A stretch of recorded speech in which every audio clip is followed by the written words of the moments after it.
고린도전서 15장 9절부터 11절까지 제가 읽습니다. 나는 사도 중에 지극히 작은 자라. 내가 하나님의 교회를 핍박하였으므로 사도라 칭함을 받기에 감당치 못할 자로라.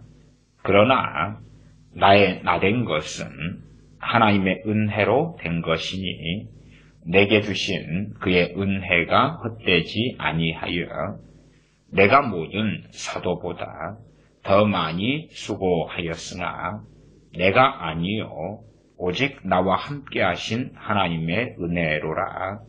그러므로 내나 저희나 이같이 전파하며 너희도 이같이 믿었느니라. 아멘.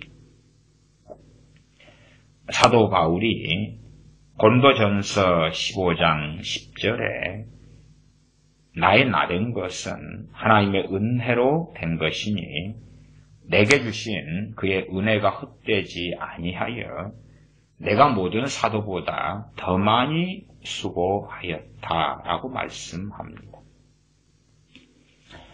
하나님의 은혜에 대한 말씀을 얼마간 함께 살펴보고자 합니다.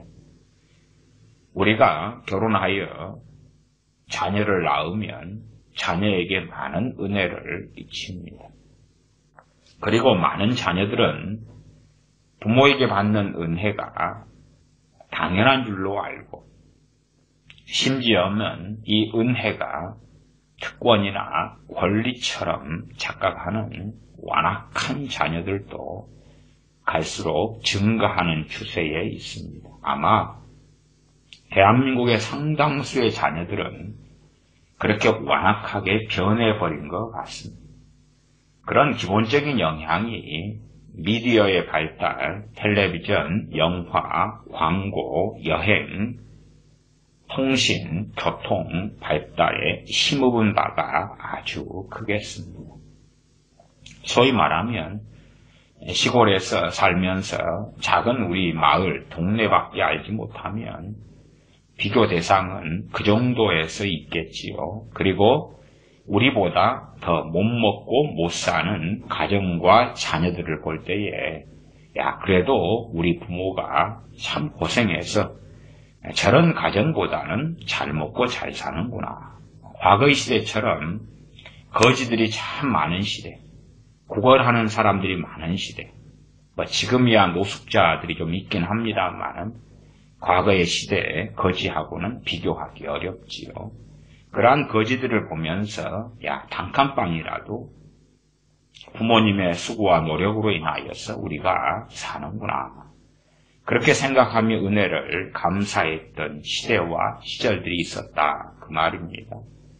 그러나 이제 미디어 발달, 텔레비전의 발달을 통하여 소위 말하면 화려한 사람들, 부모가 돈이 많아서 외제차를 20살 청년에게 사주고 아파트를 사주고 결혼할 때에 강남 아파트를 장만해주고 하는 것들을 보다 보니까 당연하게 시기하고 질투하고 비교하고 그러면서 저런 사람들의 부모는 저렇게 해주는데 우리 부모는 왜 이거밖에 해주지 않냐 하는 은혜를 특권으로 생각하며 은혜에 감사하기보다도 감사할 줄 모르는 자녀들, 나아가 그러한 세대가 되고 말았다라고 말씀드리겠습니다.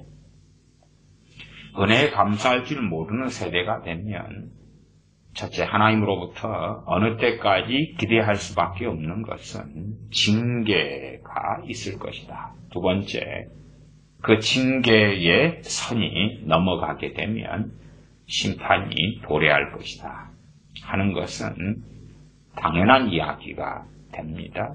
그러한 것은 제가 요즘에 설교하고 있는 예레미야 강해에서도 누누이 살펴볼 수 있습니다. 예레미야 서에서 살펴볼 수 있다 그 말입니다. 자, 하나님의 은혜라. 하나님의 은혜를 사도 바울은 받아서 내게 주신 그의 은혜가 헛되지 아니했다. 내가 모든 사도보다 더 많이 수고했다. 우리가 자녀들을 낳아서 은혜로 그 자녀들이 수고하지 않은 것을 누리게 하고, 그 중에 이 땅의 보편적인 것 중에 하나가 공부할 기회를 주는 것입니다. 초등학교, 중학교, 고등학교를 보내주고, 조금 더 형편이 낮고 자녀가 준비되었다면 대학까지 갈 수 있겠지요. 그것이 은혜다. 그렇게 이제 고린도전서 15장의 말씀을 가지고 우리의 삶으로 생각해 보면서 은혜가 무엇인가 하는 것을 살펴보는 것입니다. 그렇게 은혜로 인하여 공부할 기회를 주었는데 자녀들이 공부하지 않는다면 그 은혜를 헛되이 하고 그리고 쓸모없게 만들어버린 것이 되겠지요. 자녀가 기술을 배워서 자신의 인생을 잘 펼쳐나가도록 부모가 학원비를 대주고 기술을 배우도록 도와주었는데 그때의 자녀가 허송세월하고 그리고 그 시간을 헛되이 보내버리면 나중이 되면 땅을 치고 통곡해도 그러한 기회가 다시 없을 수도 있다. 그 말입니다. 그런 은혜, 하나님의 은혜는 우리가 생각하는 것과 다르게 구체적입니다. 그렇게 생각 외로 사람들은 하나님의 은혜를 추상적으로 생각합니다만 하나님의 은혜는 아주 구체적입니다. 그리고 하나님의 은혜는 직접적이며 또한 하나님의 은혜를 받은 사람들은 체험하며 알며 그 은혜를 통하여 하나님 앞에 더 바르고 옳게 설 수 있습니다. 시장은 제가 설교하며 말씀을 전하거나 집회를 하는 또한 집회를 해왔던 주된 이유 가운데 하나는 설교를 통하여 하나님께 주신 은혜를 듣는 이들이 받기를 바라는 마음이 있습니다. 집회를 또한 오랫동안 해왔던 것은 단지 집회를 통하여 혹은 설교를 통하여 우리가 윤리적 작정 혹은 모르는 지식을 그냥 알게 되기를 바라고 설교해왔던 것은 아닙니다. 설교를 듣거나 예배에 참여하는 사람들의 중심은 설교자나 사람에게 있어서는 안 됩니다. 하나님 앞에 그 사람은 서 있어야 합니다. 사람 보기 위하여. 사람 보기 위하여 그냥 우리가 인간적, 감정적으로 야, 오늘 예배 참 은혜스러웠다. 그런 것은 대부분 말뿐입니다. 실제로 사실은 은혜를 받아야 되는 것이 은혜는 구체성을 가지고 있어요. 꼭 그걸 아셔야 됩니다. 구원하신 은혜다 그러면 그 구원하시는 그 은혜는 구체성을 가지고 있습니다. 그래서 죄의 용서가 있으며 하나님의 나라의 유업이 주어지는 그러한 은혜입니다. 구체성이 있어요. 그냥 야 오늘 찬양을 들었는데 정말 감동적이고 은혜스럽지 않았냐? 말씀을 들었는데 야 그래도 감동적이고 들을만했고 그 다음에 그렇게 살기로 결심했어. 그런 것이 은혜 받았다 그런 말로 표현될 수 있을지는 모르나 진실로는 실제하고는 거리가 아주 멀 수가 있습니다. 우리가 하나님 앞에서 하는 성찬 또한 세례, 주님께서 세우신 성찬 세례, 그리고 예배, 찬양, 기도, 말씀, 성경을 우리가 스스로 상고하고 묵상하는 것, 또한 말씀을 가리키고 전하는 설교를 듣는 것. 그 중에 가장 핵심은 뭐냐 그러면 성경책을 읽을 때도 나하고 성경책만 있으면 안 되는 것입니다. 내 머리를 굴리고 계산하고 생각하고 내 이해력을 동원하여 성경을 이해하려는 나와 성경만 있으면 안 된다고 말이에요. 하나님 앞에서 성경을 읽어야 한다고 제가 누누하게 말씀을 전했습니다. 하나님 앞에서 성경을 읽을 때에 말씀을 읽고 묵상하는 내게 하나님의 은혜가 주어지게 됩니다. 산상수훈에서는 사람 보이기 위하여 하는 기도에 대하여 그 상을 이미 받았다라고 주님께서 말씀하십니다. 그것처럼 우리의 기도 생활도 사람에게 보이기 위하여 기도한다면 우리의 기도의 대상은 하나님처럼 보이나 그러나 하나님이 받으시는 기도는 아니다 그 말입니다.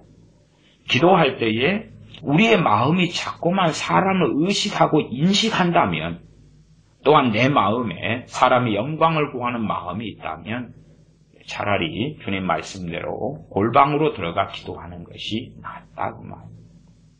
심지어는 우리가 사람에게 야, 나 신앙이 좋아, 영성이 있어, 나 하나님을 사랑해 그런 것을 보이기 쉬운 교회 안에서의 행위 중에 하나가 뭐냐 하면 기도 생활입니다. 그러나 내가 사람을 바라보지 않고 하나님만을 바라보느냐 하는 것을 점검하는 하나의 방법도 사람이 볼 때 기도하는 것과 보지 않는 골방에서 기도하는 것, 그 차이가 얼마나 있느냐를 확인하는 것이 상당히 지혜로운 방법 중에 하나입니다. 사람이 볼 때는 기도가 잘 되고 아무도 듣는 이, 보는 이 없을 때는 기도가 안 된다. 사람이 있을 때는 30분 기도도 잘 되는데 혼자서는 기도를 안 한다. 왜? 아무도 알아주지 않으니까. 사람이 볼 때 주로 이제 자녀들의 이 기도 생활이 참 헛개비 같은 것을 저는 많이 봅니다. 제가 목회했던 교회 아이들의 기도 생활도 참 몇 명 또한 어떨 때를 제외하고는 상당히 헛개비 같습니다. 주로 기도 생활을 제가 목회했던 교회에서는 자녀들과 부모가 함께 하기 때문에 설교가 끝나고 그리고 30분에서 1시간씩 함께 기도하니까 어쨌든 교회의 자녀들이 기도할 때에 뭐 저도 제 기도를 하면서도 그래도 아이들이 어떻게 기도하는가 하는 것을 직간접적으로 보게 되지요. 또한 부모들도 근처에 있기 때문에 자신의 자녀들이 어떻게 기도하는가 알게 된다 그 말입니다. 그렇게 부모가 볼 때에 저 같은 목회자가 볼 때에 자녀들이 그것을 인식하고 기도하는 경우가 대다수다 그 말입니다. 대다수. 그러면 신나게 자랍니다. 아, 엄마가 아빠가 내 신앙을 인정해 주겠지. 목사님이 내 신앙을 인정해 주겠지. 우리 재밌게 잘합니다. 야, 기도 잘했구나. 오늘 저녁에는 피자 시켜 먹자. 치킨, 후식이 치킨 시켜 먹자. 그러나 이제 우리 자녀들이 홀로 있을 때, 부모가 기도한 줄 모르는 그 상황 속에서 10분, 20분, 30분, 1시간을 기도할 수 있는가 하는 것이 아무도 알아주지 않는 그 자리에서 사실은 그게 진정성이 있는가 없는가가 확인되는 바로미터 중에 하나고 그리고 사람이 보지 않을 때 사람이 인정이 아니라 하나님의 인정, 하나님 앞에 서는 걸 정말 원하는지 그렇지 않는지를 확인할 수 있는 것 중에 하나가 되어집니다. 저도 청년 어떨 때는 저 자신을 살펴볼 때에 사람들이 많이 모이면 기도가 잘 되더라고요. 물론 영적인 이유 중에 하나가 있어서 그런 것도 있습니다. 장작 하나로 불타는 것보다 장작이 많이 모일 때에 불이 잘 붙습니다. 그 이유는 있어요. 그럼에도 불구하고 반면에 사람을 의식하고 인식한다 그럴 때에 사람들이 내 기도하는 걸 아무도 보아주지 않고 캄캄한 밤중에 내 혼자 예배당에 앉아서나 골방에서 기도한다. 아무도 보아주지 않으니까, 알아주지 않고 인정해주지 않으니까 그럴 때 과연 기도가 잘 되냐? 인 것은 꼭 확인해야 됩니다. 그러면 그러한 기도 생활이 하나님과 관계없을 때가 아주 많습니다. 성경을 읽을 때에 성경이 있고 내가 있고 그 다음에 읽은 다음에 내 머리로서 깨닫고 실천하고 지키려고 결심하고 작정하고 그것이 다라면 그게 전부라면 그 사람은 참 불쌍한 인생입니다. 또 기도할 때에 혹은 예배 드릴 때에 설교를 듣는다 그 말이에요. 들은 다음에 성경의 해석이 또한 성경의 적용이 저 목사님의 성경 해석과 적용을 통해서는 그렇게 되는 모양이구나. 나도 동의한다. 그러면 나도 그렇게 해야 되겠다. 저 말씀에 따르면 내가 이렇게 해야 되겠구나. 그렇게 마음먹는 것. 사실은 그것만 있다면 정말 슬픈 사람입니다. 설교하는 설교자, 듣는 회중 청중인 나, 함께 듣는 교인들. 그거밖에 없고 그 자리에 하나님이 계시지 않다면 다른 말로 내가 하나님 앞에서 설교하는 목사라는 사람이 아니라 하나님 앞에서 내가 말씀을 들을 때에 나아가서 하나님께서 우리의 심령을 감찰하실 때에 정말 하나님의 말씀을 준행하고 싶다. 하나님께서 보실 때에 내 심령 뱃속 마음을 이야기합니다. 하나님을 정말 경외하고 싶다. 하나님을 기쁘시게 하고 싶다. 주님을 따라서 살고 싶다. 내 뜻을 버리고 하나님의 뜻을 내 뜻으로 삼아서 내 심장에 새기고 싶다.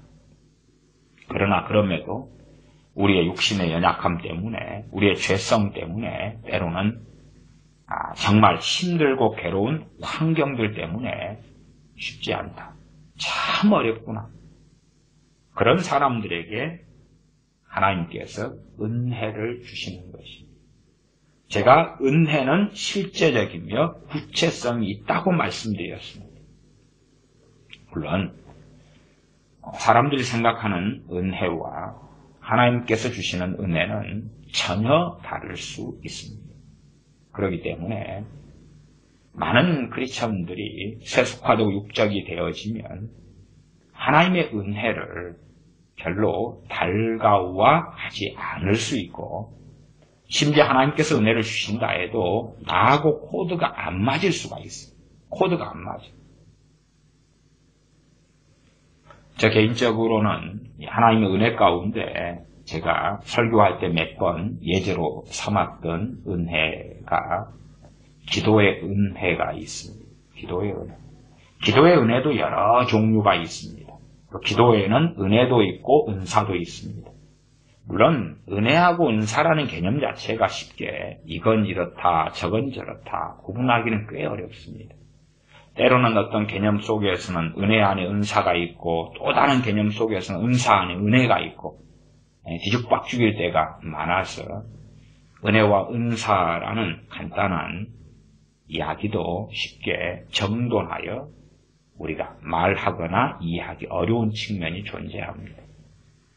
어쨌든 이제 은혜 은사에 대한 것을 설명하려면 성경을 통하여 문맥 속에서 여기에서 은혜는 여기에서 은사는 그런 이야기를 좀 장황하게 해야 되기 때문에 제가 짧게는 어렵다 하는 이야기를 할 수밖에 없겠습니다. 어쨌든 기도의 은사가 있다 그러면 가장 기본적인 기도의 은사는 방언 은사지요. 방언 은사는 기도의 은사입니다. 기도의 은사.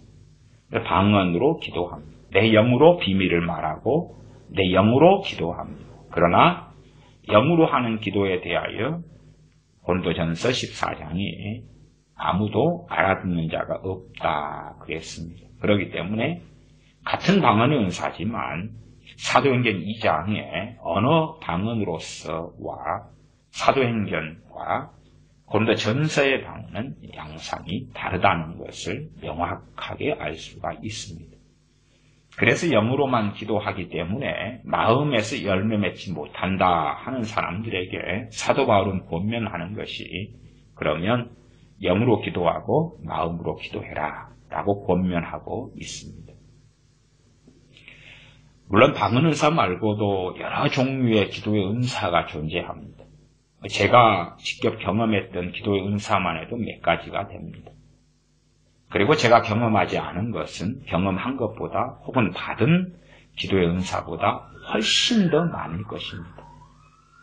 그 기도의 은사란 말은 선물을 이야기하죠. 혹은 카리스마라는 은혜, 또한 카리스마타라는 성령에 나타나심, 기프트라는 은사까지 다양한 단어가 성경에 사용됩니다. 그 가운데 일단은 제가 은혜하고 은사를 좀 구분하는 측면에서 말씀을 드립니다. 기도의 은혜다 그러면은 방언 은사는 제가 받은 다음부터 지금까지 수십 년이 흘러도 소멸되지는 않았습니다. 그렇지요? 지금도 방언 기도를 합니다. 대신에 이제 방언 은사의 기름 부음은 다릅니다. 어떨 때는 기름 부음이 아주 많아졌어요.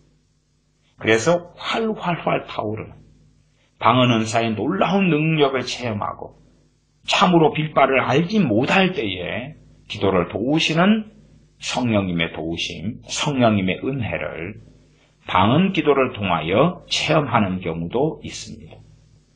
그러면 방언 은사 위에 기름 부음이라 할 때에 적을 때, 많을 때, 냉랭할 때 그런 걸로 따지면 기름 부음이 은혜에 속한 것이 될 수도 있겠습니다. 성령님의 은사, 방언 은사와 기름 부음이라는 은혜. 그거 말고 기도의 은혜가 있습니다. 예를 들어서 제가 한 20년은 정확하게 안 되는 것 같고 기도의 은혜를 한 17년 정도 누려왔던 기도의 은혜가 있습니다. 17년 앞뒤로 정확하지는 않습니다. 소위 말하면 20대 초반에 받아서 한 40살 되기 전까지 있었던 기도의 은혜가 있습니다. 그 기도의 은혜는 어느 때 20대 초반에 왔는데 길을 걸어가면 그냥 이 몸을 움직이기 시작하면 기도가 나옵니다. 걷기 시작하면 기도가 나옵니다. 그러면 제가 예배당에서나 골방에서나 산에서나 기도하는 시간이 말하자면 한 1시간 했다.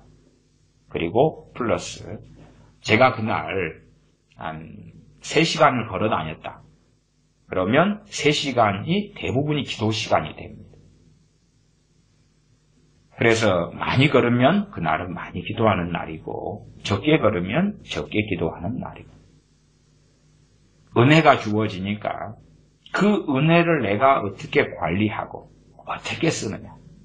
제가 그러기 때문에 서두에 예제로 뭘 삼았냐 하면 자녀들에게 부모가 은혜를 주어서 학교에 보내주고 공부하게 해주고 기술을 배우도록 학원에 보내주는 은혜. 그 다음에 그 은혜에 대하여 잘 선용하는 자녀와 선용하지 않는 자녀가 있기 때문에 그 예제를 제가 사용하고 시작했습니다. 어떤 분들은 예제나 설명이 굳이 그렇게 장황하게 필요하냐. 저는 그런 분들을 참 존경합니다. 그럼에도 상당히 많은 분들은 예제와 예화와 비유를 쓰지 않을 때에 자신은 알았다고 생각하나 모르는 사람들을 너무 많이 발견해 왔습니다. 그러면 비유나 예제 없이 물론 우리 주님께서도 얼마나 많은 비유와 예제를 사용하셨는지까지 우리는 성경에서 확인합니다. 사람들은 비유 예제 없이 나는 알 수 있어 깨달아. 굳이 그 군더더기처럼 보이는 게 왜 필요하냐. 찰스 스퍼전 목사님은 비유나 예화를 집에 있는 창문이다 그렇게 비유했습니다. 집에 창문이 없으면 집의 목적 중에 하나는 이루어지겠지요. 안전, 치안 혹은 말짐승으로부터 보호 같은 것. 때로는 춥다 그러면은 단단하게 바람 들어오는 것이 막아지는 것. 그 외에 창문을 통하여 얻을 수 있는 것들은 얻지 못하겠지요. 은혜를 제가 기도하는 은혜를 받았습니다. 물론 그 전제는 제가 계속 말씀드린 것처럼 하나님 앞에 거해야 됩니다. 전제는. 설교를 들을 때에 하나님 앞에 거해야 됩니다. 목사가 아니라, 교인들이 아니라, 물리적 공간으로서 예배당 안에 있을 수 있으나, 그러나 진심으로 하나님께서 우리 마음을 감찰하실 때에 하나님 앞에서 있어야 됩니다. 설교하는 저도 마찬가지입니다. 제가 말씀을 설교하기 때문에 듣는 사람과 전하는 저 두 부류밖에 없다. 그러면 사실은 슬픈 일이 되고야 맙니다. 제가 전하고 가르치기 때문에 전하고 가르치는 것을 제가 다 이해하고 있다, 다 순종하고 있다, 그건 거짓말이 되죠. 사도 바울이 은혜가 필요했다면 저 같은 사람이 하나님의 은혜가 필요하는 것은 100배, 1000배 더 많을 것입니다. 그러므로 저도 하나님의 은혜를 언제 받냐 그러면 제가 하나님 앞에서 설교할 때에 은혜 받을 때가 많겠죠. 또한 기도할 때 은혜 받을 때가 많을 것입니다. 걸으면서 기도가 되어지는 은혜가 언제 받았습니다.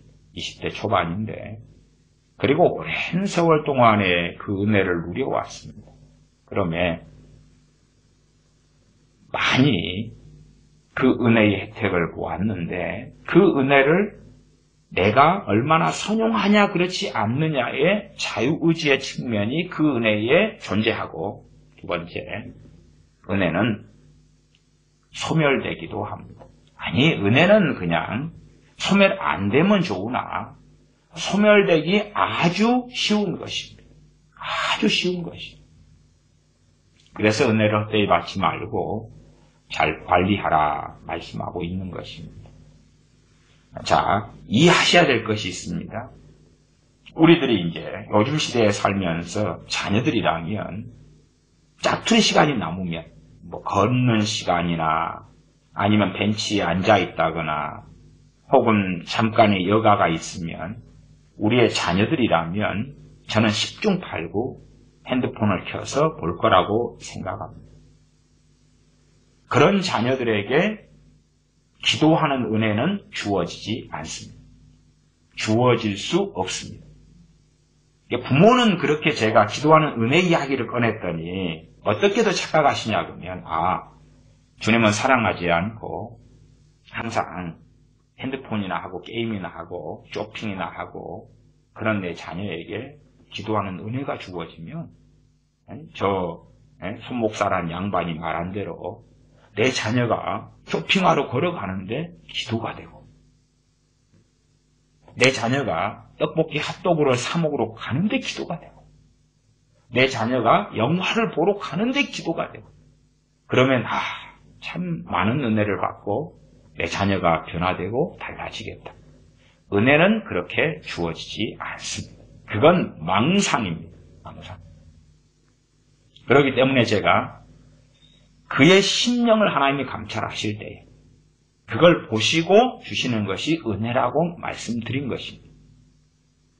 그렇기 때문에 우리 자녀들이라도 아무리 우리가 일찍부터 예배당을 데리고 나갔고 영접 기도를 했고 세례를 받았고 심지어 교회 청년회 회장도 하고 임원도 되고 신학교도 가고 심지어 목사가 되고 선교사가 되고 그랬다 할지라도 하나님과 거리가 먼 사람들은 실제의 신앙생활에서 하나님의 은혜를 받지 못합니다. 하나님의 은혜라는 것은 없습니다. 하나님의 은혜를 받지 못하는 시대가 되었기 때문에 누구에게 제가 하는 말씀입니까? 크리스천들입니다. 기독교인들입니다. 또한 유감스럽게 많은 목회자들입니다.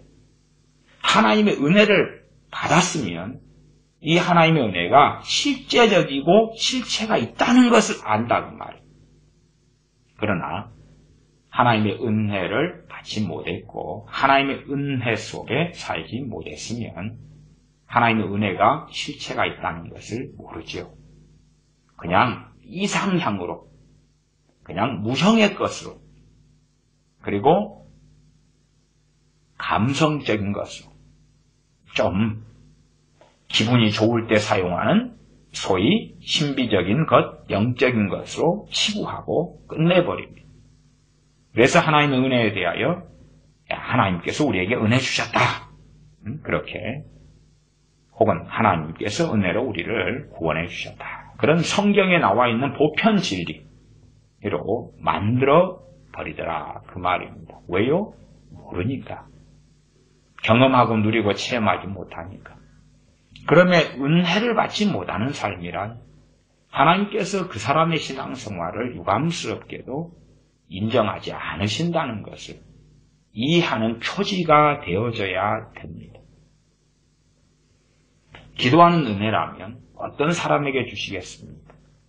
정말로 하나님이 그 사람의 심령을 감찰하실 때에 게임하고 핸드폰하고 짬이 나면 그러면 친구하고 카톡하고 왓츠업하고 유튜브에서 재미나고 신나는 동영상을 보고 그럴 사람들에게 주어지는 게 아니라 정말 기도하려고 발구둥 치는 사람들, 유튜브에 재밌는 영상을 보는 것보다 기도로 하나님 앞에 더 나아가고 싶은 사람들, 그러나 현실적으로 기도할 시간이 적고 기도하려 해도 사탄의 공격과 억눌림 속에서 기도 안 되고 내 의지력은 약하고 내 힘은 약하고 그러나 정말 기도하려고 하는 사람들, 그런 사람들에게 기도에 은혜를 주시는 것입니다. 그러나 그러한 사람들을 하나님이 찾으실 때에 얼마나 있겠는가 하는 것입니다. 맛있는 걸 사 먹으러 가는 것보다 기도하는 걸 더 좋아하고 그럼에도 내 육신이 약하도다 하는 주님의 말씀처럼 우리의 의지력은 약하고 육신은 약하고 믿음은 약하고 사탄의 공격은 심하고 그러면 하나님의 은혜가 필요한 것이지요. 기도의 영역이라면 기도의 은혜가 필요한 것이고 그 중심을 하나님께서 보시는 사람들에게 확인되는 사람들에게 하나님의 때에 기도의 은혜라면 기도의 은혜를 주시는 것입니다. 어떤 분은 기도의 은혜를 받으시는데 이 기도의 은혜도 모든 부분의 영역이 아니기 때문에 제가 얼마 전에 길을 걸어가면서 기도가 되어지는 기도의 은혜를 제가 받았고 20년 가까운 세월을 그 은혜가 유지가 되었다. 그리고 어느 때에 사라졌습니다. 어느 때에. 제가 사라진 날은 정확히 그 날을 기억합니다. 몇 월 며칠이다 이건 기억을 못하고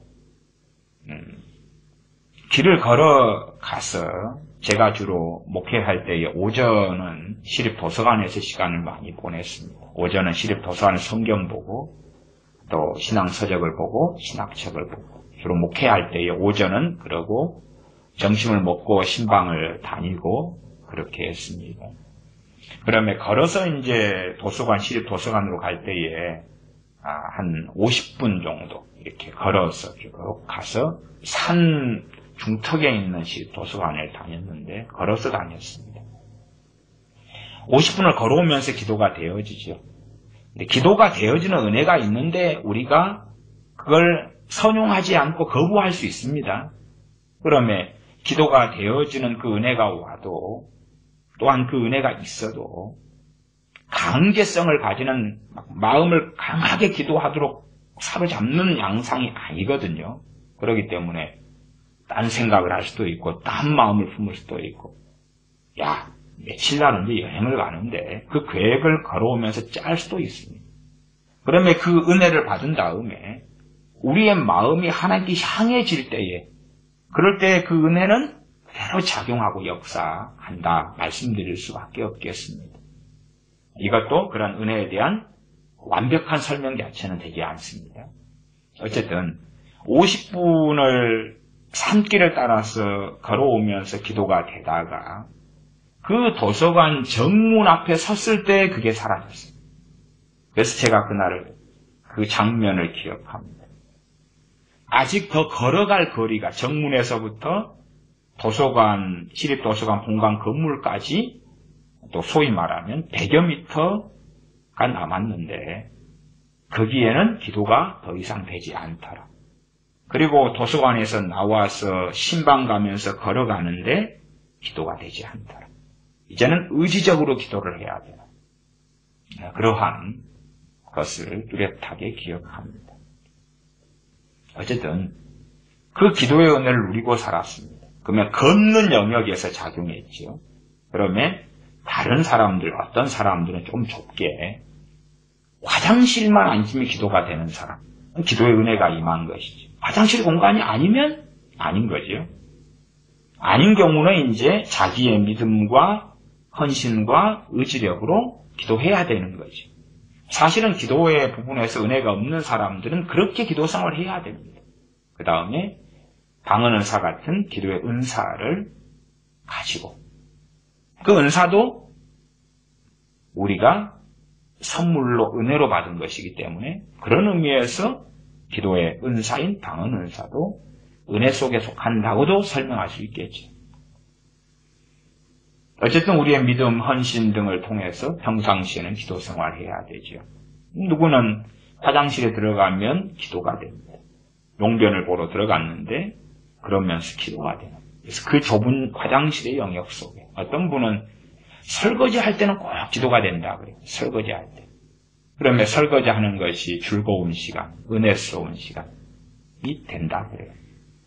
그러나 점점 그러한 은혜는 사라지죠. 왜 사라지냐 그러면 기도를 많이 하는 것이 뭐가 행복하겠냐 그 말이에요.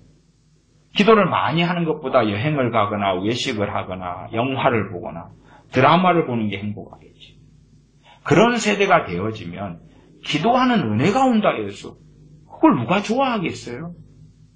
기도하는 은혜가 온다 해서 돈이 생겨, 밥이 생겨, 떡이 생겨, 성공하게 돼. 직급이 올라가, 승진해, 로또가 되나? 안 그래요? 기도하는 은혜가 임했다. 그래서 정말 1년에 걸쳐서 이룰 것을 그 은혜를 받아 기도하니까 기도 응답이 며칠 만에 팡팡팡 되다가 한 달 만에 1년에 해야 될 걸 거둔다, 얻는다. 그런 것은 전혀 기도를 이해하지 못하는 어리석은 소치가 됩니다. 기도의 응답이라는 게 그렇게 간단하거나 자신의 어떤 욕망과 열망을 이루기 위한 기도가 되면 이미 그것은 기도가 아니라 하나님을 조롱하는 그러한 시간에 불과하다. 그런 것입니다. 은혜는 여러 가지 양상과 다양할 때 은혜가 임합니다. 어떤 사람은 자신의 가슴을 치고 회개하고 울었습니다. 왜 울었냐 그러면 주님을 사랑하는데 근데 그분이 시장에서 장사하는 분이었거든요. 장사할 때는 주님을 까먹은 거예요. 장사의 마음을 쏟고 빠져버려가지고. 그러면 장사가 끝나고 다시 이제 가게 문을 닫고 집으로 귀가할 때 되면 내 장사할 때는 정말 주님은 어디 가셨는가? 나는 주님을 찾고 구하지 아니했구나. 24시간 동안 주님과 함께하지 못할지언정. 나 최선을 다해서 그래도 장사도 내 먹고 살기 위해서 단순하게 가정을 꾸리고 자녀를 먹고 살기 위해서가 아니라 그 장사하는 시간도 하나님께서 다루셨을 때에 하나님께서 받으시는 시간이 되기를 그렇게 원하는데 왜 나는 장사할 때 되면은 넋을 놓은 것처럼 그렇게 뭔가에 사로잡힌 것처럼 자신의 신앙은 온데간데 없이 손님에게 온통 그 물건을 팔려고 온통 또한 어쨌든 그분은 좀 선한 마음을 가지신 분이셔서 내가 물건을 팔아서 이익을 보기보다는 둘 다 이익을 볼 수 있도록 손님에게 다 좋은 제품을 준비하고 찾아주고 맞춰주고 그래서 나도 이익 보지만 손님도 손해보지 않다. 그런 마음이나 장사할 때는 주님이 없더라고. 물론 어떤 사람은 그렇게 생각할 수도 있겠습니다. 싼 물건을 들여와가지고 오 주여 저 손님들의 마음을 홀겨서 비싸게 잘 팔아먹고 안 사도 될 사람도 사고 싶은 마음이 들어서 사가고 그건 정말로 하나님을 조롱하는 것입니다. 그런 기도가 아니지요.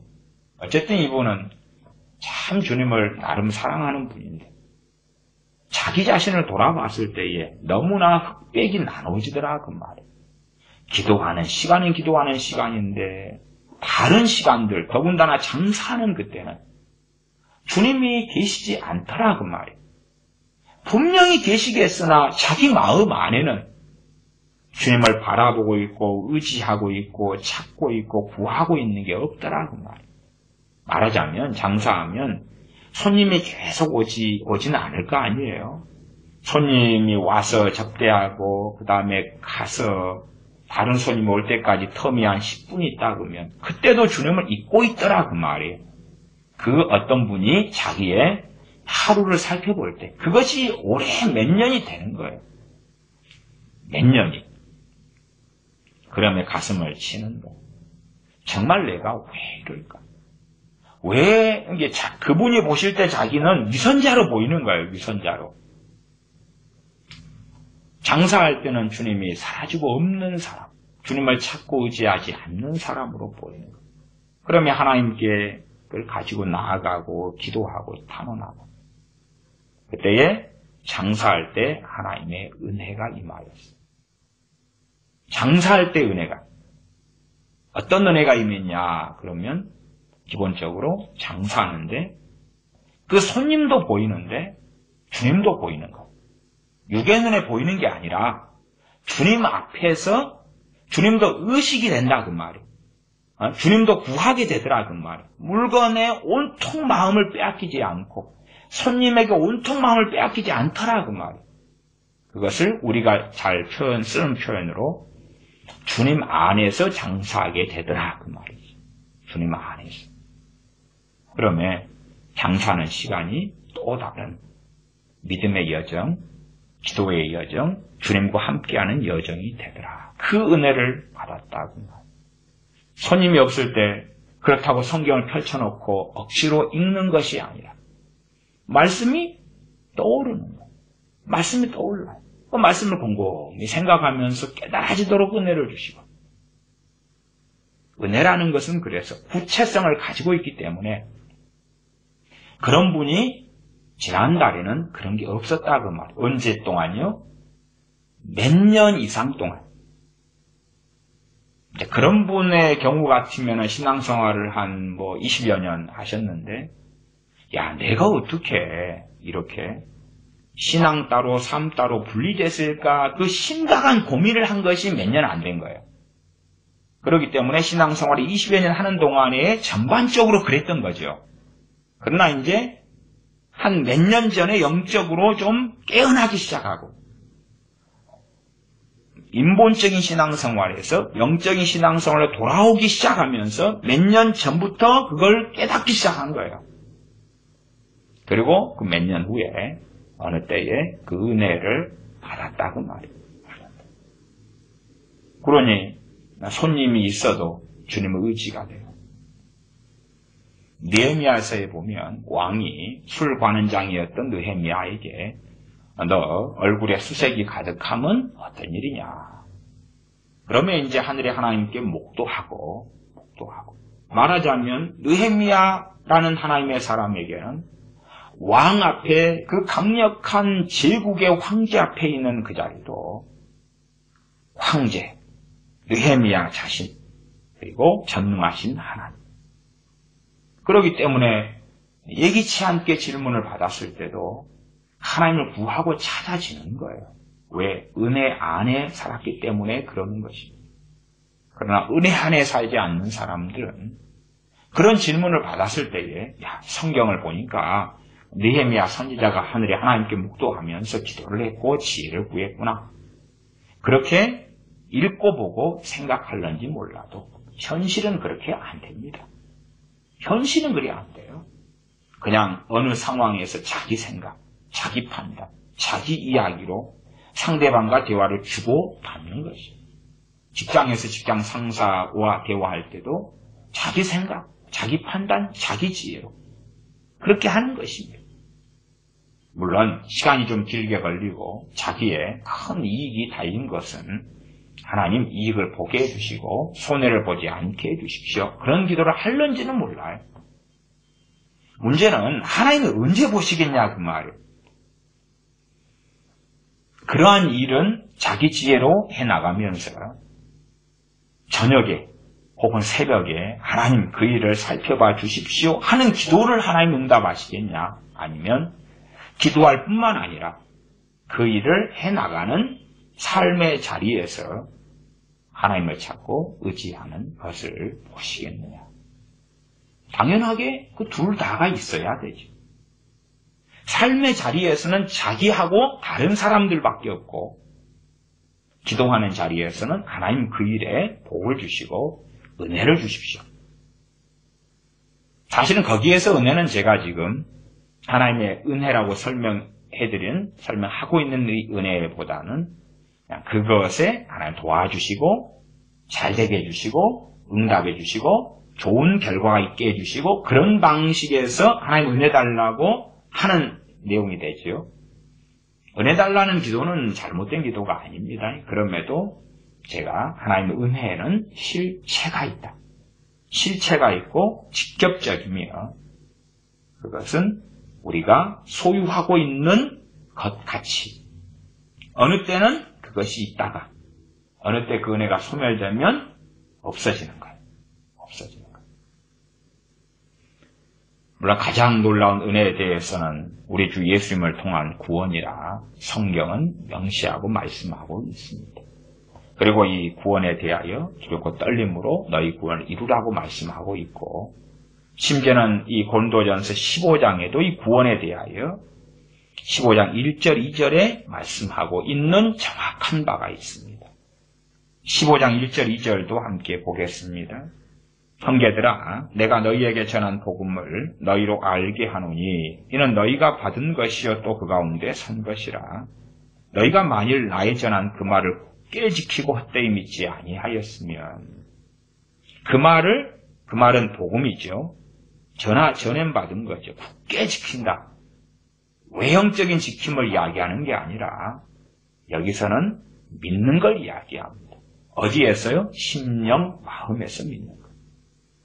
마음에 이 복음을 통한 구원, 은혜로 인한 구원, 주님의 십자가로 인한 구원을 망각하거나 잊어버리거나 외면하거나 다른 것으로 바꿔버리는 것이 아니라 그걸 굳게 지키는 것입니다. 어디에서요? 마음 중심이 가장 핵심적인 이야기입니다. 그 말을 지키고 헛되이 믿지 아니하였으면 지금 전한 복음에 대하여 15장 1절은 너희로 알게 하노니 이는 너희가 받았고 그 가운데 선 것이라 섰다고 말씀해요. 섰다고. 다시 말하면 거듭난 거지. 거듭난 거. 영생을 얻은 것이죠. 그런 사람들에게 그 말을 굳게 지키고 헛되이 믿지 아니하였으면 그래요. 다시 말하면 거듭나고 구원받은 고린도 교회 교인들이 시간이 흘러가면서 그 복음을 굳게 지키지 않아버리고 이단 사설로 바꿔버리고 또한 갈라디아 지역의 교회들이 했던 그러한 행위신앙으로 빠져버리고 나아가 헛되이 믿어버리면 헛되이 믿어버리면 이로 말미암아 구원을 얻으리라 말씀했으니 그 반대로는 헛되이 믿었다 그러면 구원을 얻지 못한다가 되겠지. 구원을 얻지 못한다. 가장 기본적인 은혜는 구원의 은혜다. 구원의 은혜. 성령님을 보내심도 은혜에 속한 것이지. 그러자 보편적이고 가장 중요한 은혜 말고 우리가 이제 그리스도인으로서 삶을 살아나가면서 하나님의 자녀로 살아나가면서 필요한 하나님의 은혜들에 대하여서 제가 설명하고 있는 것입니다. 15장 10절을 다시 보겠습니다. 15장 10절 그러나 나의 나된 것은 하나님의 은혜로 된 것이니 내게 주신 그의 은혜가 헛되지 아니했다. 하나님께서 사도 바울에게 하나님의 은혜를 주었다. 그리고 그 은혜가 헛되지 않게 해서 그 은혜가 효력 있게 하고 역사하게 하고 열매를 거두도록 잘 선용했고 잘 사용했다 그 말입니다. 우리가 버스 회사라고 합시다. 그러면 버스 회사에서 운전자를 모집하면 회사 입장에서는 그 운전자에게 버스를 사용하게 합니다. 버스 운전자를 불러놓고 너가 운전할 버스를 너가 가져오느라 그런 경우는 거의 없죠.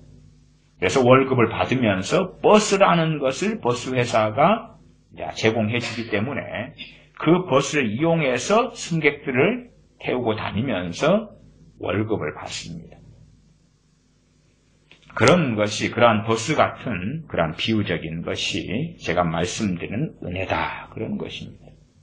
그렇지 않으면 내가 승객들을 모르죠. 업어가지고 옮기고 혹은 리어커에 태워가지고 옮기고 그렇다면 승객들은 없게 될 수 있겠지요. 효과적이지도 않고 열매를 거두지도 못하겠죠. 그러면 사도 바울의 삶을 산 것, 또한 그가 수고했던 것이 실효성이 있고 열매를 많이 거둔 것은 하나님의 은혜 때문이다. 그 말. 그 은혜의 실체를 이야기하고 있는 것입니다. 사도 바울은. 정말 많은 영역에서 하나님의 은혜를 사도 바울은 받았을 것입니다. 그리고 그 은혜를 통하여 많이 수고했다고 이야기합니다. 다시 말하면 사도 바울은 하나님의 은혜를 헛되이 하지 않았다. 헛되이 하지 않았다. 10절 중간에 내게 주신 그의 은혜가 헛되지 아니하여 사도 바울이 헛되게 안 했다 그 말이에요. 하나님께서 은혜를 주셔도 그 은혜를 헛되게 해버리면 은혜는 거두어 가십니다. 그런데 사도 바울은 헛되게 안 했다. 안 하면 하나님께서 주신 은혜를 주님께서 부르시는 날까지 소멸되지 않고 없어지지 않을 수 있겠지. 심지어는 실제로 경험되는 것은 성령이신 은사까지도 소멸되는 일이 있는 것을 경험합니다.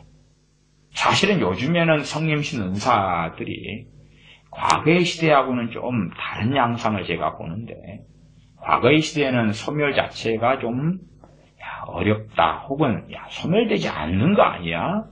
그런 생각도 과거에는 했었습니다. 80년대 같으면.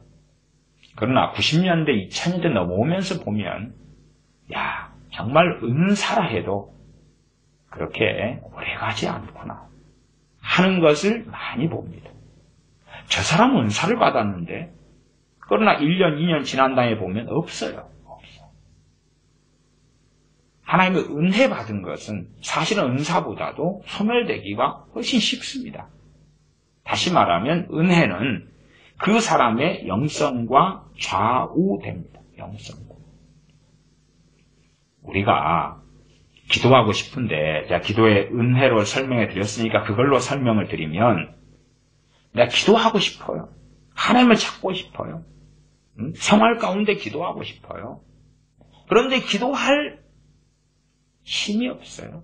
내 결심이, 작심이 너무나 매가리가 없어요. 의지력이 약해요. 또한 사탄의 공격도 많이 받아요.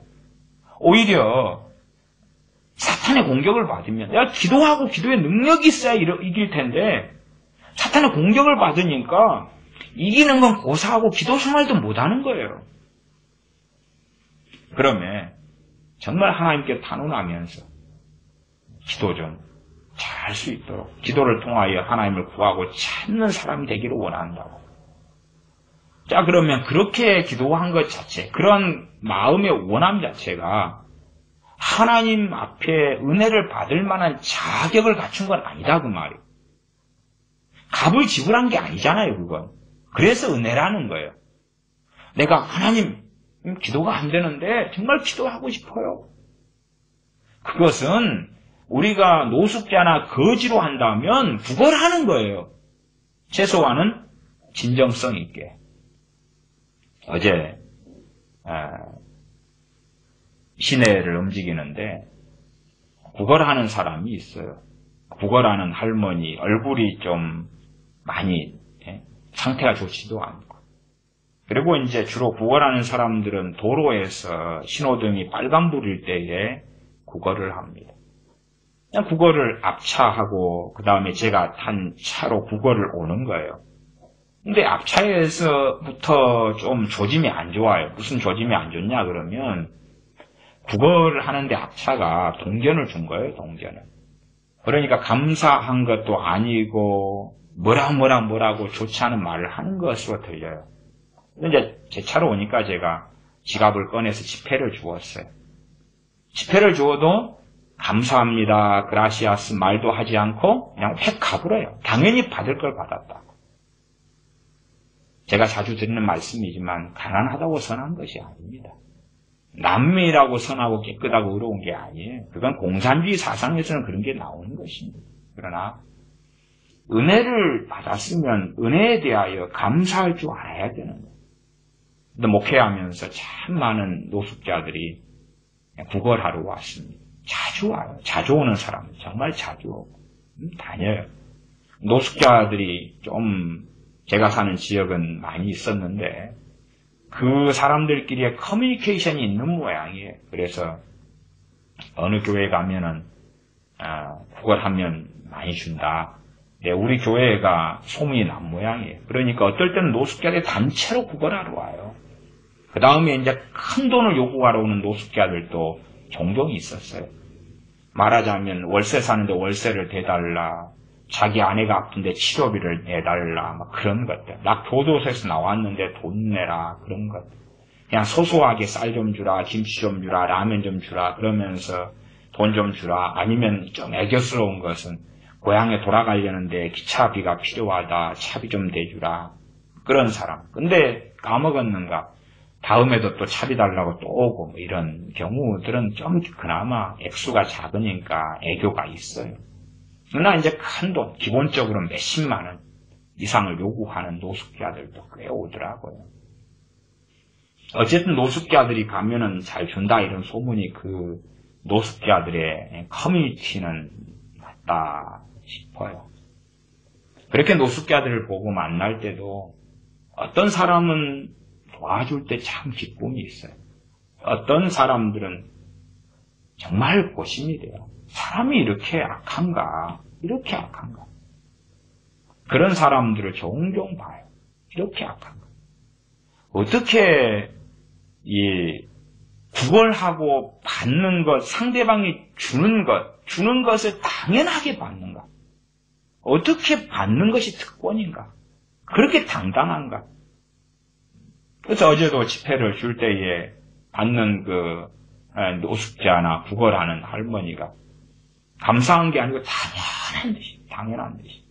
야, 참 이런 사람들이 많아지면 정말 사회나 국가나 민족이나 참 악해지는데 저런 사람들은 정말 그들이 굶어 죽어가고 있을 때는 그걸 가릴 것이 없이 도와줘야 되고 먹을 걸 줘야 되는데 사지육신 멀쩡해서 노인이기 때문에 구걸을 하는데 감사할 줄 모른다. 그러면 도울 가치가 과연 있는가 하는 생각과 고민을 할 수밖에 없지요. 하나님 앞에서 살고 싶은데 그런데 살 능력이 없고 탄원하고 탄식할 수밖에 없을 때에 하나님의 은혜가 오게 됩니다. 그러나 하나님 앞에서 살기 싫어하는 사람들에게는 그 은혜가 당연히 안 오고 심지어는 온다 그래도 멸시할 수밖에 없는 것입니다. 주로 이 하나님의 은혜라는 것이 예를 들어서 찬양이 나오는 것. 그렇죠? 찬양이 나오는 것. 찬양 흘러나오는 것도 은혜의 종류예요. 마음이 정말 괴로울 때를 보낼 때 찬양이 은혜를 주셔요. 그때는 이제 괴로울 때를 보내는 어떤 시즌에 해당되는 경우도 있습니다. 예를 들어서 남편이 정말 남편 때문에 고통스러운 나날을 지옥같이 살고 있어요. 마음 지키기 어려워요. 그 악한 말에 대하여. 그러니까 그런 게 접할 때만 되면 자꾸 흥얼흥얼 찬양이 나와요. 마음을 지킬 수 있도록 은혜를 주시는 거죠. 저도 어떤 설교를 하고 나면은 악의적인 댓글들이 많이 달리는 설교가 있어요. 악의적인 댓글들. 그럼 그때가 되면 이제 찬양이 나와요. 댓글을 확인을 해야 되잖아요. 확인을 해야 돼요. 그리고 너무 악한 댓글은 지우고, 그렇지 않은 건 놔두고, 유튜브 상에서. 그러면은, 그때 되면 찬양이 나와요. 은혜를 주시는 거예요.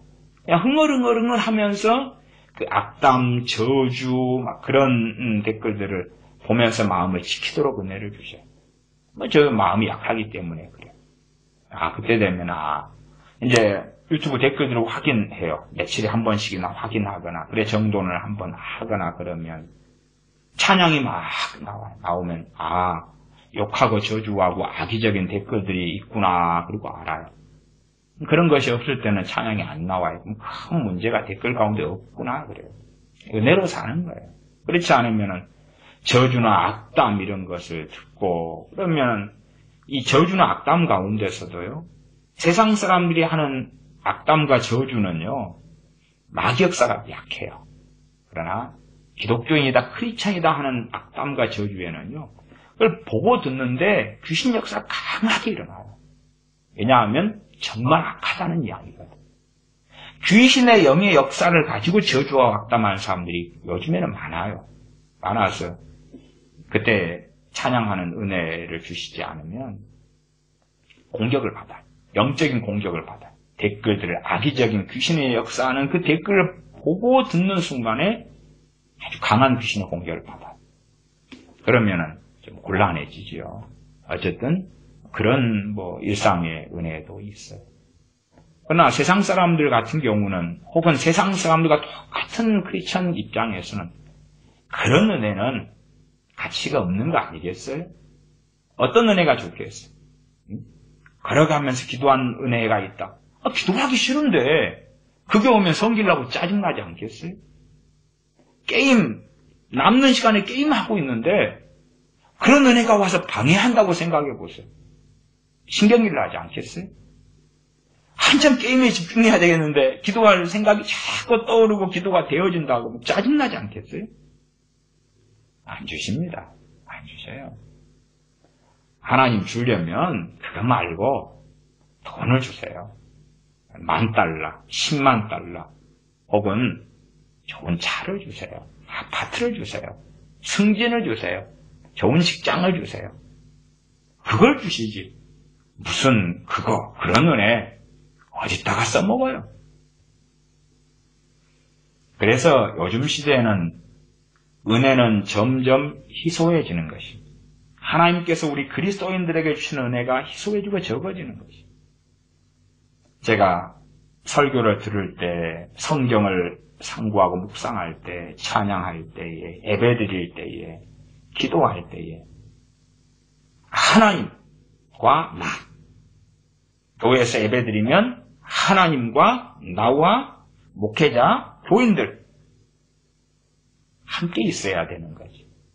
단지 교회에서 예배드리는데 설교하는 목회자, 설교 듣는 나, 함께 듣는 교인들 그렇게만 있다면 그 예배 때에 하나님의 은혜 돕는 은혜는 얻지 못하고 받지 못해요.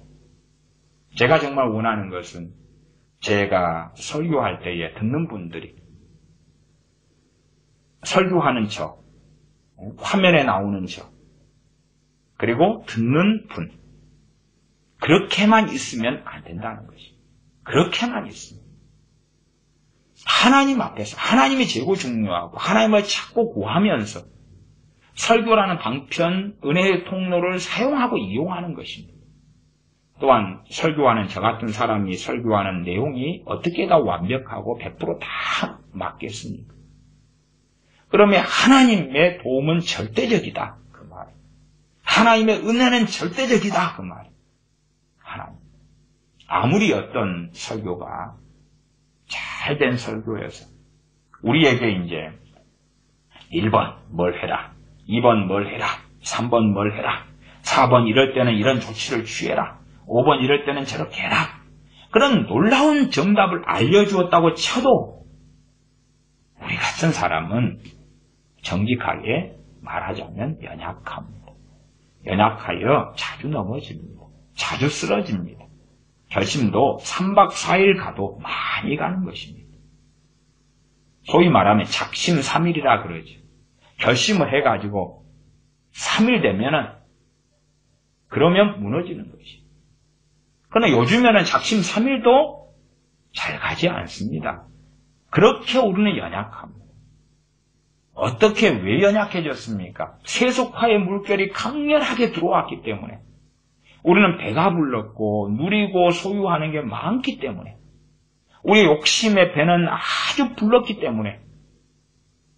거꾸로 우리는 영적으로 너무 취약한 사람이 되었어요. 그래서 하나님 앞에 살아나가는 것, 하나님과 함께하는 것에 가장 귀한 가치를 두지 않는 세대가 되고야 말았습니다. 그러면 우리에게 은혜를 하나님은 주실 수 있는가? 우리의 마음이 하나님께 향하고 하나님을 바라고 그리고 은혜를 주십니다. 사도 바울은 연약했기 때문에 하나님의 은혜가 반드시 필요했습니다.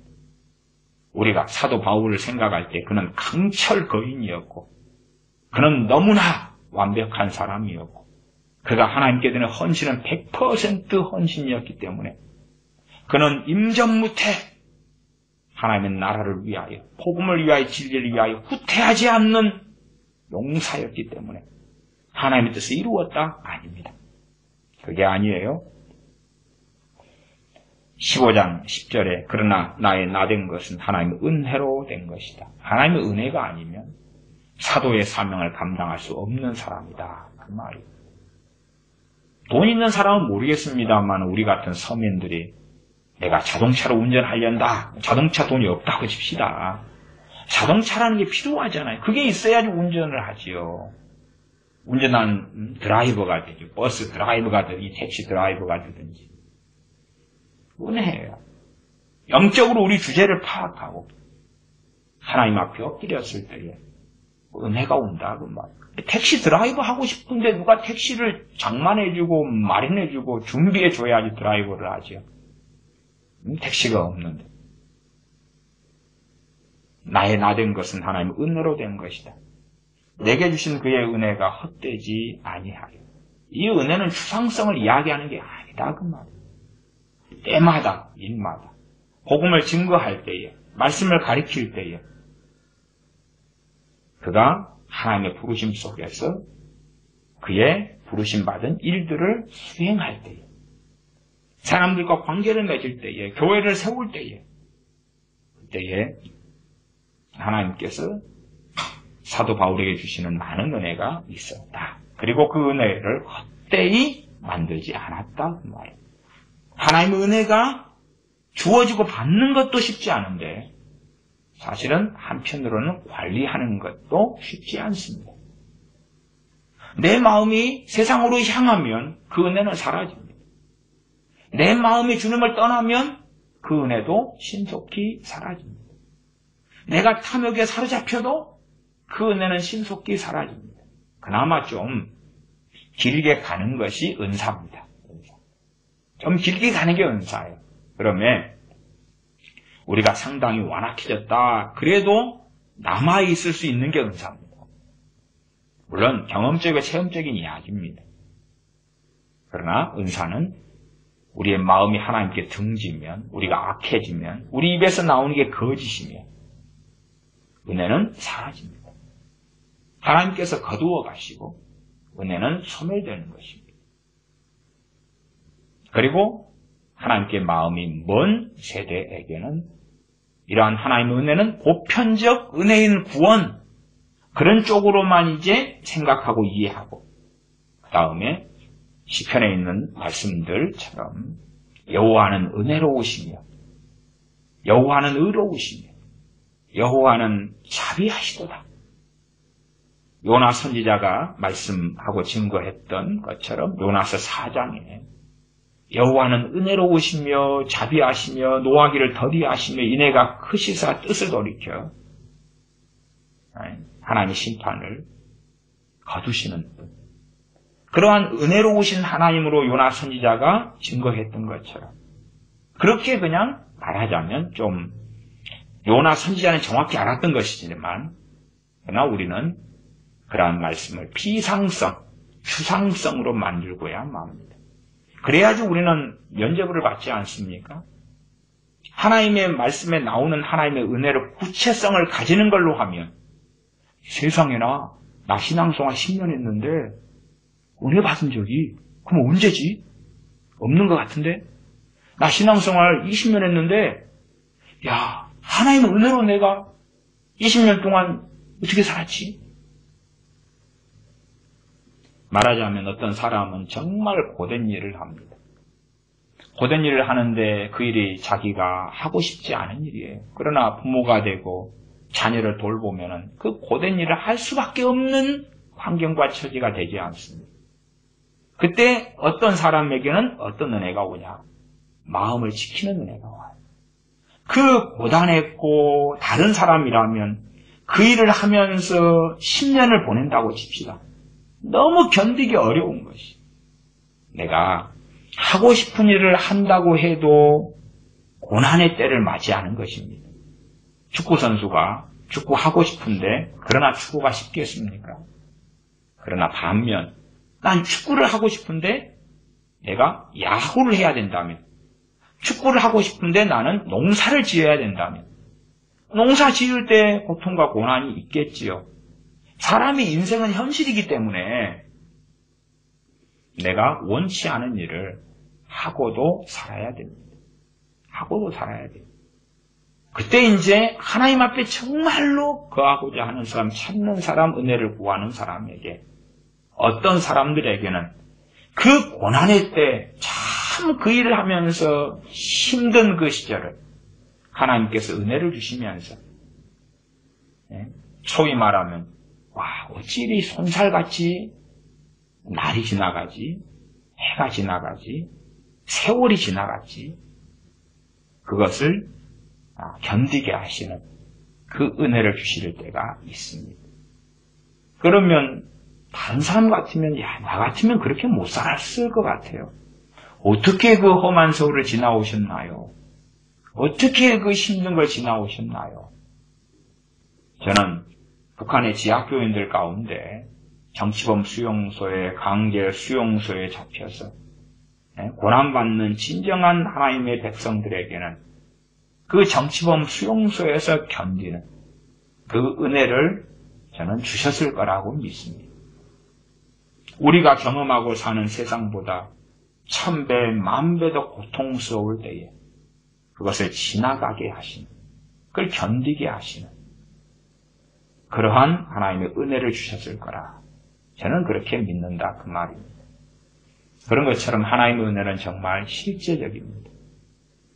그러나 하나님을 찾지 않는 세대, 입술로만 하나님을 경배하고 경외한다 하지만, 찾는다 하지만 마음은 하나님에게서 먼 세대는 실제적인 하나님의 은혜를 경험하지 못합니다.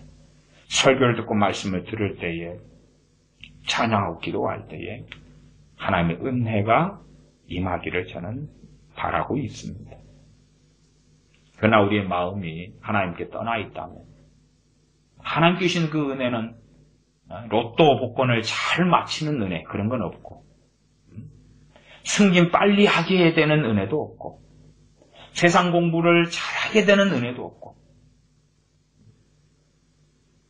또 영어 공부를 한다 그러면은 공부하는 은혜는 있습니다. 많은.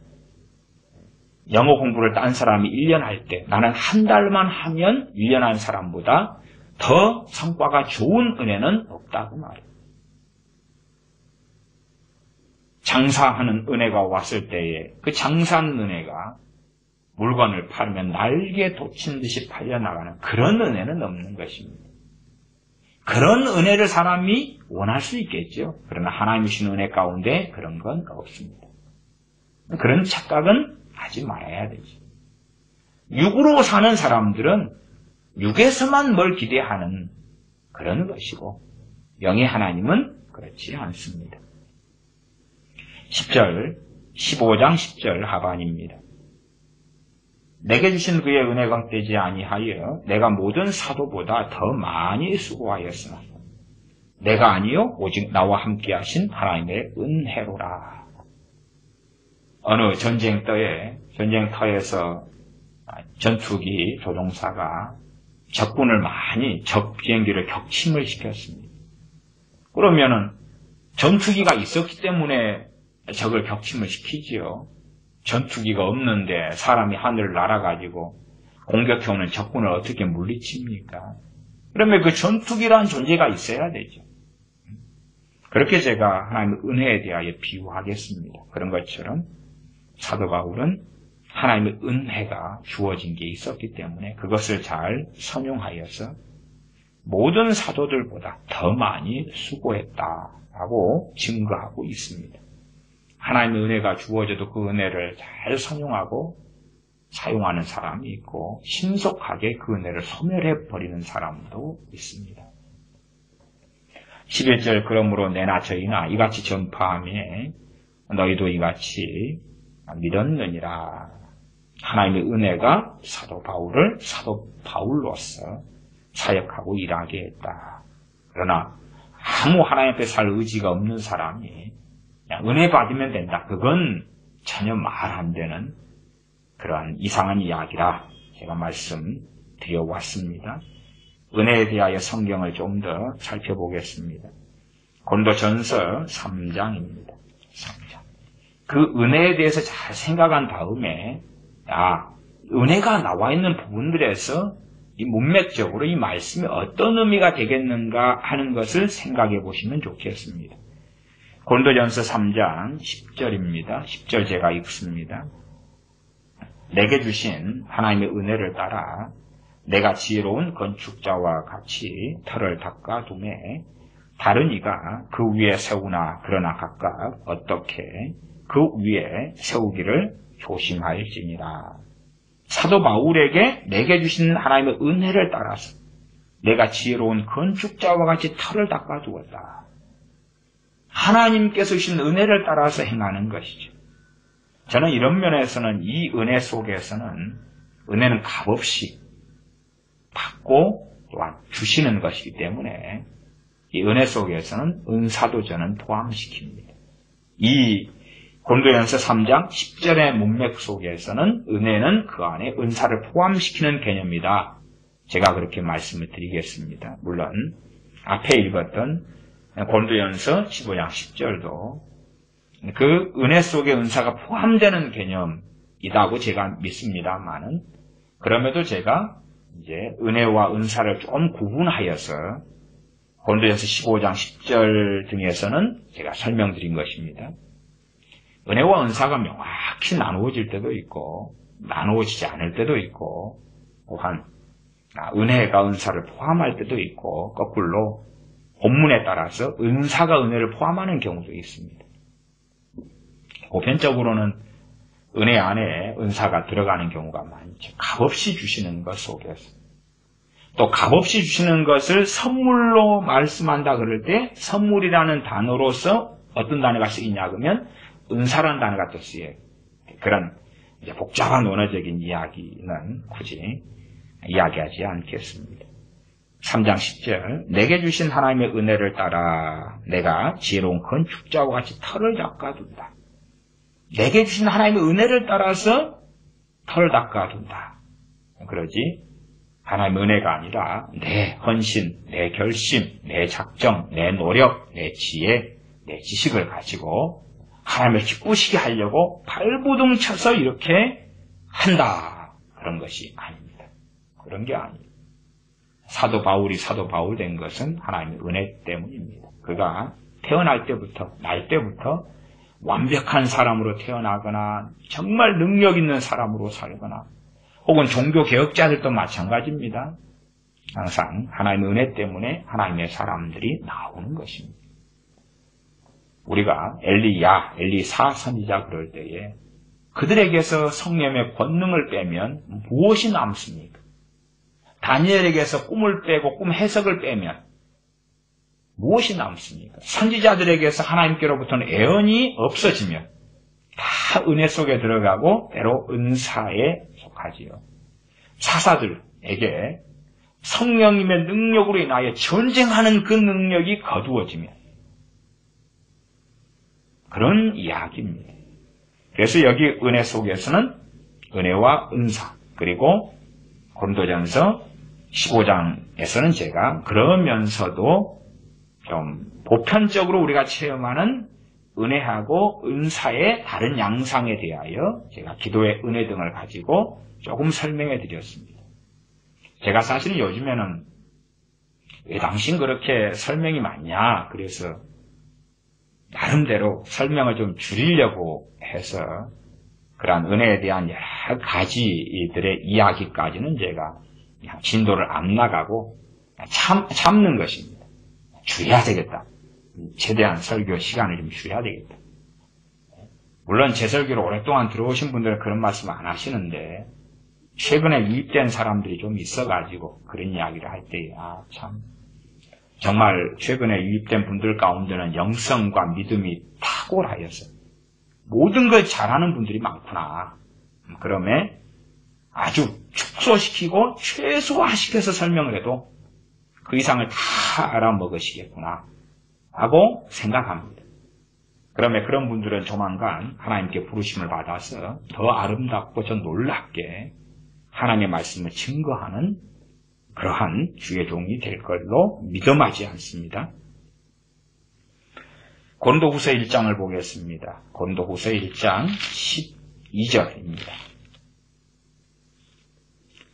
최대한 좀 짧게 다루려고 합니다. 고린도후서 1장 12절 말씀 제가 읽습니다. 우리가 세상에서 특별히 너희에게 대하여 하나님의 거룩함과 진실함으로써 하되 육체의 지혜로 하지 아니하고 하나님의 은혜로 행함은 우리 양심에 증거하는 바니 이것이 우리의 자랑이라.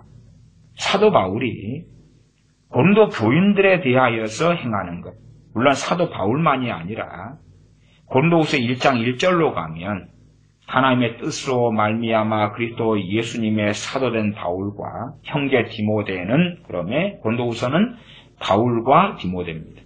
그리고 대표적인 저자는 사도 바울이기 때문에 내가 그렇게 나온 부분은 사도 바울이고 우리가 그렇게 나온 부분은 바울과 디모데고 고린도 후서라면 그렇다 그 말입니다. 그렇게 이해를 잘 하시면 되겠습니다.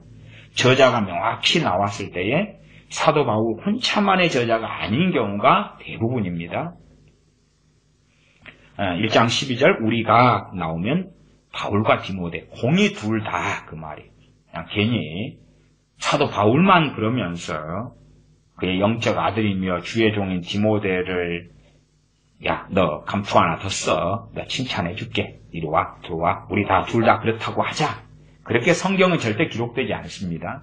하나님은 절대 그런 식으로 사람의 영광을 위하여 행하시는 분이 아닙니다. 우리가 12절 세상에서 특별히 너희에게 대하여 하나님의 거룩함과 진실함으로써 하되 육체의 지혜로 하지 않는다. 육체의 지혜로 하지 않는다는 것을 통하여서 하나님의 은혜로 한다는 것이 뭔지를 어느 정도까지 알게 해줍니다. 야, 고린도 교인들이 재판을 했어. 야, 저러면 안 되지. 어떻게 이걸 처리해야 되지? 육체의 지혜란 말은 하나님 없이 하는 생각들입니다. 하나님 없이 하는 나의 머리굴림이라 그렇게 말할 수 있겠지. 어떻게 하지? 내 정보, 내 지식, 내 판단, 하나님 없이 그렇게 하지 않았다 그 말이에요. 그러면 어떻게 해요? 반대는 뭐죠? 육체의 지혜로 행하는 게 반대는 뭐죠? 하나님의 지혜로 행하는 거죠. 하나님의 지혜가 오는 것도 그게 두 가지예요. 은혜하고 은사입니다. 제가 구분해 설명하는 것. 좀 폭넓게 하면 다 은혜 안에 속한 것 이렇게 말할 수 있습니다만은 하나님의 은혜 안에 그래서 은혜와 은사가 좀 나누어진다. 그런 것 이해하시면 좋겠습니다. 자, 똑똑하고 탁월한 분들이 많으시기 때문에 제가 자세히 설명 안 해도 이해할 줄로 압니다. 네, 저보다 그 체험들이 풍성하게 많으니까 제가 조금의 체험을 가지고 이야기할 필요는 굳이 없지 않나 생각하는 바가 있습니다. 은사로서의 지혜다 그러면 고린도전서 12장에 가면 지혜의 말씀의 은사가 있어요. 지혜의 말씀의 은사가. 그 다음에 은혜로서의 지혜다 그러면 잠언에 있는 많은 지혜들, 그 지혜들은 상당히 은혜로서의 지혜에 근접하고 가깝습니다.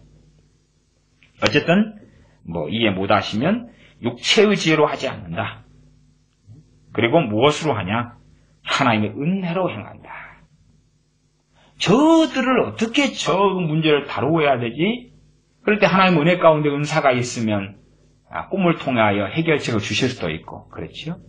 애언을 통하여 뭐가 나올 수도 있고, 혹은 은혜 속에서 지금 현재 어떤 은혜가 있는데 은혜 속에서 해결책이 나올 수도 있겠죠. 예제로 이야기하는 것입니다. 육체의 지혜로 하지 아니하고 하나님의 은혜로 행한다. 누구와요? 사도 바울과 디모데 둘 다 누구에 대해서요? 고린도 교인들에 대하여 그렇다라고 말씀합니다. 하나님의 은혜로 행함은 우리 양심에 증거하는 바니 이것이 우리의 자랑이라. 하나님의 은혜를 이해하지 못하는 사람들은 이러한 고린도후서 1장 12절도 이해 못합니다. 이해 못해요. 육체의 지혜로? 그럼 육체의 지혜로 안 하면 뭘로 해? 육체의 지혜가 뭐죠? 내가 가진 지식, 정보, 판단력, 상식, 분별력 다 사용하는 거 아닙니까? 대신 육체의 지혜다 그러니까 뱃속이 못된 마음, 나쁜 마음, 도둑질하고 싶은 마음, 탐욕, 정욕 그런 거 아니에요.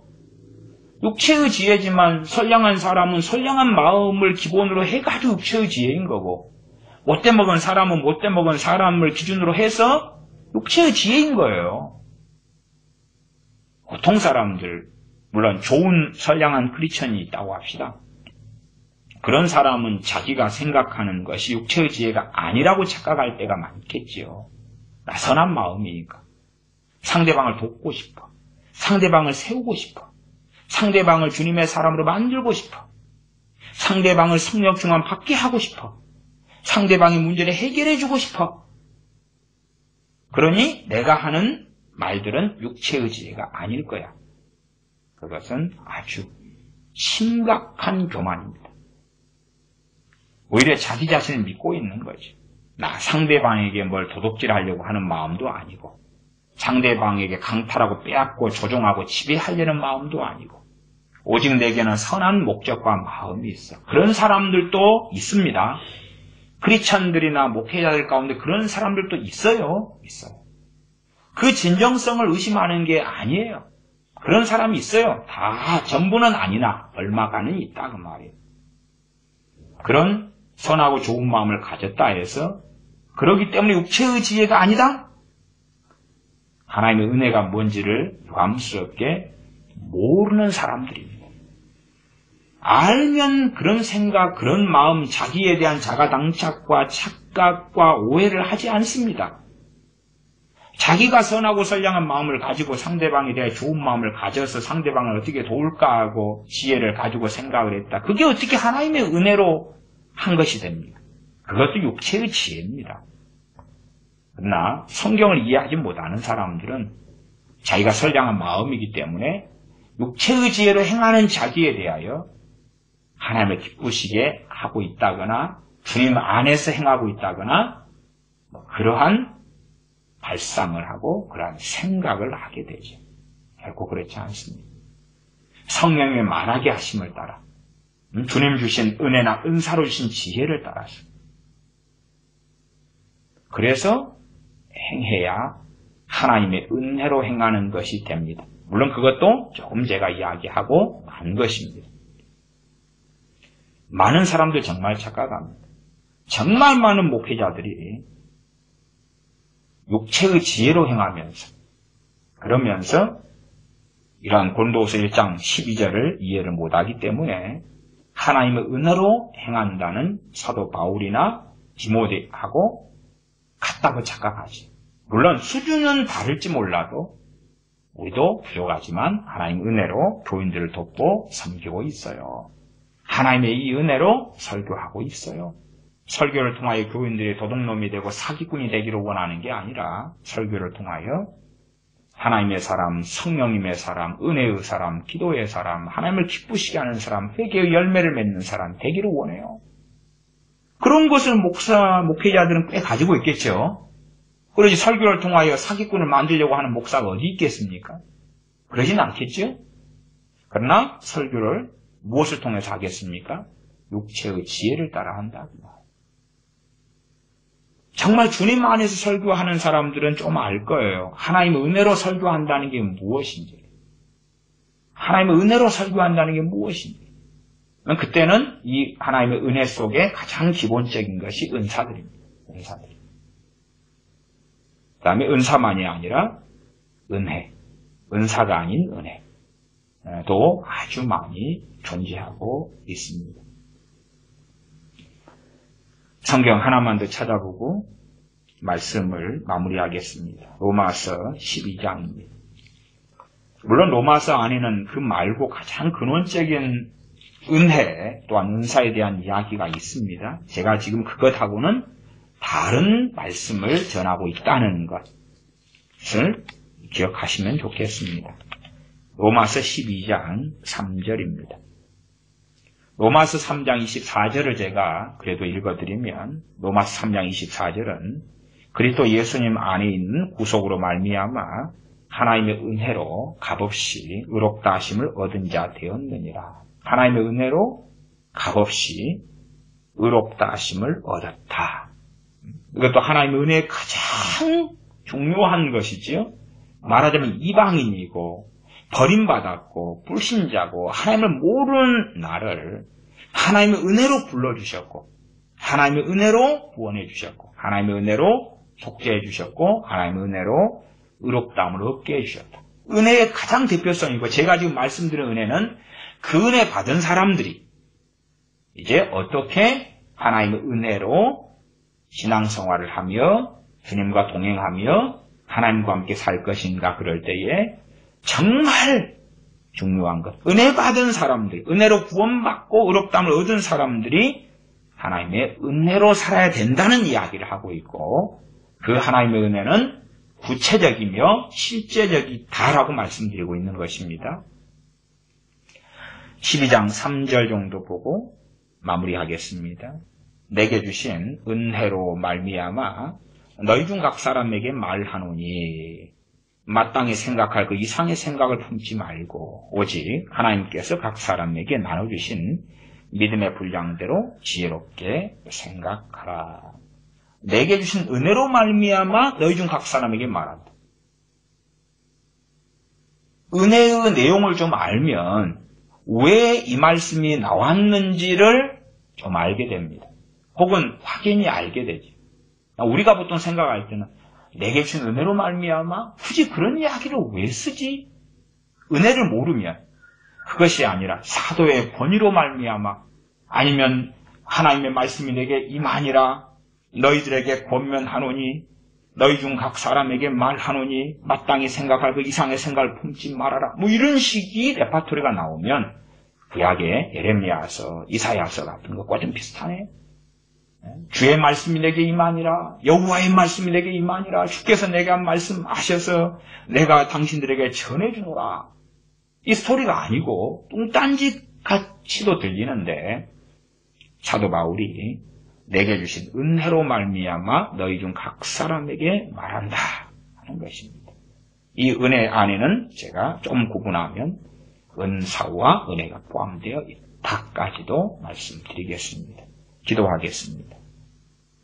아버지 하나님, 하나님의 은혜를 실제적인 우리의 신앙생활에서 못 받는 사람, 받을 수 없는 사람, 혹은 기껏해야 잠깐 기도하고 잠깐 찬양하고 잠깐 예배 드릴 때만 하나님을 상고하고 기억하고 삶 가운데 주님과 함께 동행하는 것이 아니라 까마득히 주님을 잊어버리는 사람, 진리를 외면해버리는 사람, 하나님을 영광스럽게 영화롭게 하기 위하여 살기 자체를 원치 않는 사람, 그러한 사람으로 살아서 하나님의 은혜와 관련이 없는 사람 되어져 주님 앞에 섰을 때 부끄러움을 또한 비극적인 일을 당하는 사람들이 아니라 이 땅에서 먹고 마시고 사는 것 중요하나 그보다 100배, 1000배, 만배, 억만배 더 중요한 일이 있고